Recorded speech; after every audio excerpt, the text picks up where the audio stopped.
मैंने सोचा कि कवि टांग खींचते हैं तो ये टांग अगर खींचवानी है तो मैं बाहर के कवियों से क्यों खींचूं। मेरे रास्ते में खूब प्रतिभा। आज झील परिक्रमा का लगभग पूरा दिन बीत गया है, पहला दिन पूर्ण हुआ, कैसा महसूस कर रहे हैं पहले तो ये बताइए आप। परम आनंद की प्राप्ति हुई। सुबह में आप भी थे उस घाट पे जब चूरनी महोत्सव हुआ और उस महोत्सव में जो जनता उमड़ी राजसमंद की, झील प्रेमी जनता उमड़ी, मतलब शुरू से सुबह से ही आनंद की वर्षा हो रही है।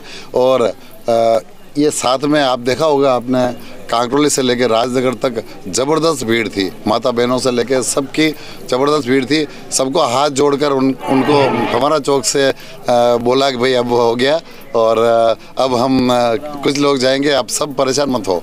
तो ऐसे करके उनको प्रेम से विदा किया और मतलब कोई तकलीफ पड़ी नहीं है। और रही बात आपने पहले पूछी थी, मजाक पाँव दुख तो नहीं रहे तो अब इस खुशनुमा माहौल में ये दुख दर्द कुछ नहीं है। बस अभी तो झील महोत्सव की खुशियाँ मनाई जा रही है और बस सब राजसमंद की जनता आनंद ले रही है, मैं भी उन सब के साथ में आनंद ले रहा हूँ। पर इस पूरे कार्यक्रम के माध्यम से आप झील को लोगों तक पहुंचाना चाह रहे थे, जो झील से पानी आया है उसकी खुशियां पहुंचाना चाह रहे थे, तो साथ साथ गणेश पालीवाल भी पहुंच रहे थे। तो ये सारी चीज़ें हो रही कि नहीं हो रही है?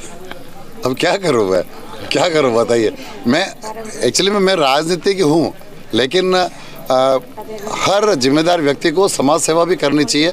मैंने यही सोच रखकर राजनीति को थोड़ा परे रखकर 5 दिनों का जो ये झील महोत्सव है ये मन में विचार किया और इसको मतलब व्यवस्थित तरीके से आज चौथा दिन है और आप देख रहे हैं इसमें कहीं कोई राजनीति हमने नहीं की है। हमने सबको आमंत्रित किया, हमने पार्टियों में बीजेपी के, कांग्रेस के सभी नेताओं को आमंत्रित किया और आज थे रैली में भी, आप देखो सब थे, सभापति जी भी थे और नेता प्रतिपक्ष भी थे, हमारे हिम्मत जी देख लो, अभी भी देखो इनके व्रत है लेकिन ये साथ में चल रहे हैं। तो मतलब सभी आए और सरकारी गैर सरकारी सभी प्रकार के बुद्धिजीवी वर्ग, युवा साथी और माता बहना।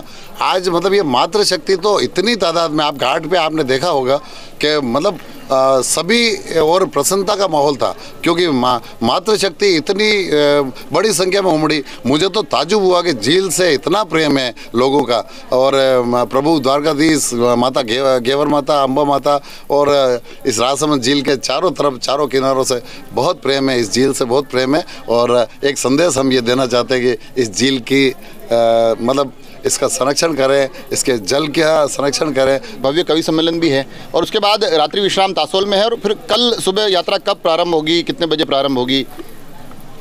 देखो, कवि सम्मेलन राजसमंद की एक से बढ़कर एक प्रतिभा मैंने देखी है क्योंकि मैंने इन राजसमंद के कवियों का कवि सम्मेलन अहमदाबाद में भी देखा है। कवि लोग, आप खुद भी एक कवि हैं, कवि लोग राजनीति वालों की टांग ज़्यादा खींचते, ठीक है ना। लेकिन बताओ कोई कवि सम्मेलन राजनीतिज्ञ के बगैर का पूरा होता है? नहीं होता है। राजनीति और कवियों का भी एक जोड़ा है। तो मैंने सोचा कि कवि टांग खींचते हैं तो ये टांग अगर खींचवानी है तो मैं बाहर के कवियों से क्यों खींचूं। मेरे रास्ते में खूब प्रतिभा है। वैसे अमूमन कवि सम्मेलन में यूँ होता है कि कवि सम्मेलन में कवि टांग खींचते हैं, नेताओं की टांग खींचते हैं, पर उस नेता की नहीं खींचते हैं जिसने उनको उस दिन बुलाया होता है। तो कहीं इस माध्यम से ऐसा तो नहीं हो रहा है कि आप चाह रहे हैं कि मैं ये कार्यक्रम करके बाकी जितने भी दावेदार है और नेता है उनकी टांग खिंचवा दूँ आज? नहीं, ऐसा कुछ नहीं है।